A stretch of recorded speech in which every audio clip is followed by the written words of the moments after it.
संवेग किसे कहते हैं? यह सदिश है या अदिश, ठीक ना। What is a momentum? Is it vector or scalar? चलिए इसका आंसर देखते हैं।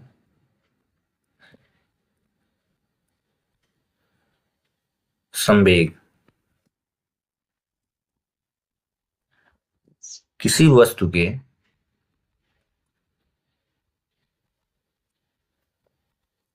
वस्तु के द्रव्यमान और द्रव्यमान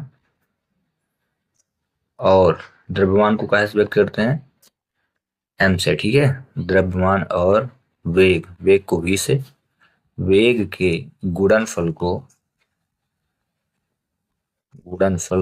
संवेग कहते हैं।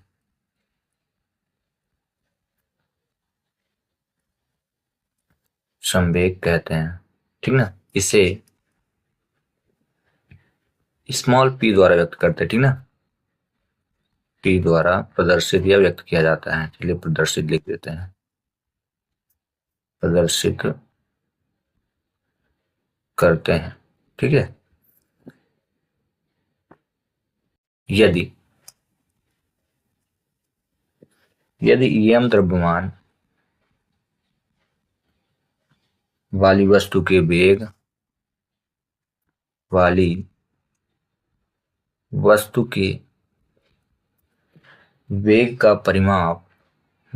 का परिमाण लिखिएगा, रिजल्टेंट बोलते हैं, परिणाम ना लिख दीजिएगा। परिमाण भी हो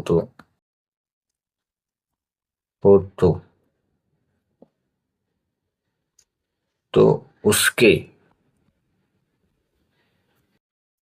संवेग का परिमाण मतलब उसका संवेग क्या होगा? तो देखिए क्या होता है, संवेग क्या है? द्रव्यमान गुणे वेग, तो पी बराबर क्या हो जाएगा? एम भी, ठीक ना।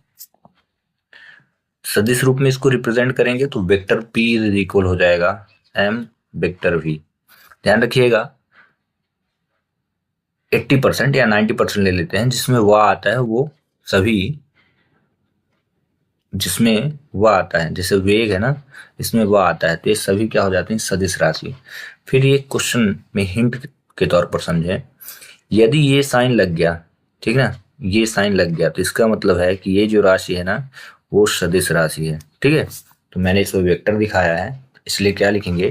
क्वेश्चन में जैसे आया था यह कैसी राशि है, तो आप यहाँ पे लिखें संवेग एक, यहाँ पे लिख दें संवेग एक सदिश राशि है, सदिश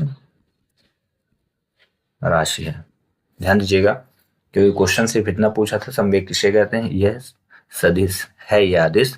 तो आपको यहां से यहां तक डेफिनेशन लिखना है और फिर यहीं पे आप लिख देते संवेग एक पी द्वारा प्रदर्शित करते हैं तथा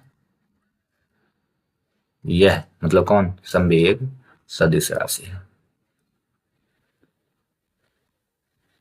आती है। अब मान लीजिए अगर क्वेश्चन 2 से ज्यादा आता है, 3 नंबर का आता है, ठीक ना, 2 का बस इतना फिनिश करना है। अगर 3 का आता है तो फिर ये जितना मैंने अभी लिखा इतना पूरा लिखना है, ठीक ना। साथ साथ और नोट लिखना है इसमें नोट आप लिख लें जो मोस्ट इंपॉर्टेंट है, ऑब्जेक्टिव का काम करेगा। फर्स्ट सेकंड और फर्स्ट सेकंड, ठीक ना। थर्ड लिख लेते हैं, ठीक ना। चलिए लिख डालिए। पहला लिख लें जो मैंने यहाँ पे लिखा है, यह सदिश राशि है, यह सदिश राशि है। इसी के सेकंड नोट लिख लें, इसका एसआई मात्रक लिख लें, ठीक ना। इसका एसआई मात्रक, इसका एसआई मात्रक लिख लें किलोग्राम मीटर पर सेकंड, किलोग्राम मीटर पर सेकंड होता है। और एक लिख लें इसका सीजीएस मात्रक, सीजीएस मात्रक सेंटीमीटर ग्राम सेंटीमीटर लिखे, ठीक ना। मात्रक किलोग्राम है तो ग्राम में चेंज करें, किलोग्राम सेंटीमीटर पर सेकंड होता है या प्रति सेकंड। और लास्ट लिख लें इसका विमीय सूत्र, इसका विमीय सूत्र ml टी इनवर्स 1 होता है, ml टी की पावर -1 होता है। बस ना, ये एक्स्ट्रा नॉलेज आपके लिए है। बट अकॉर्डिंग टू अगर क्वेश्चन जाएंगे तो हमको सिर्फ और सिर्फ कितना लिखना है, यहाँ से लेके यहाँ तक लिख के इस क्वेश्चन को फिनिश कर देना है। आगे समझिए, चलिए।